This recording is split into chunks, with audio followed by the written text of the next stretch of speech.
في الحب كلنا عندنا نفس المشاعر والاحتياجات، واحنا في سنة من عمرنا ما كناش بنعرف نتكلم ولا نقول حاجة.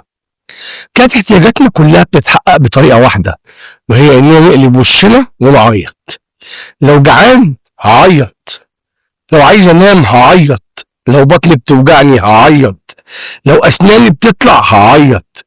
وكانت ماما اللي بتحبنا بتقدر تفهم احنا عايزين ايه بالظبط، وبتعمله لنا بمجرد اننا قلبنا وشنا وعيطنا.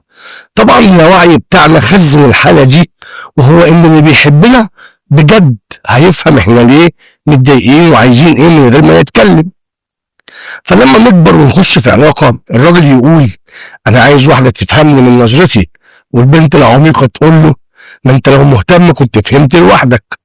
وكأننا بندور على ماما جديدة في علاقاتنا. الامر مختلف تماما. غريزة الامومة ربنا خلقها بمواصفات ومشاعر لم تتكرر، ولذلك بنقول الام لا تعوض. لا تفسدوا حياتكم بالاوهام والافكار السلبية الغير واقعية. ربنا خلق الراجل والست ليكملها بعضهما البعض، مش علشان كل واحد فيهم مصباح علاء الدين للتاني. فكروا في الامر بالراحة، كملوا بعض، قفوا في ظهر بعض واسندوا بعض. تحياتي ليكم، بابا عمر.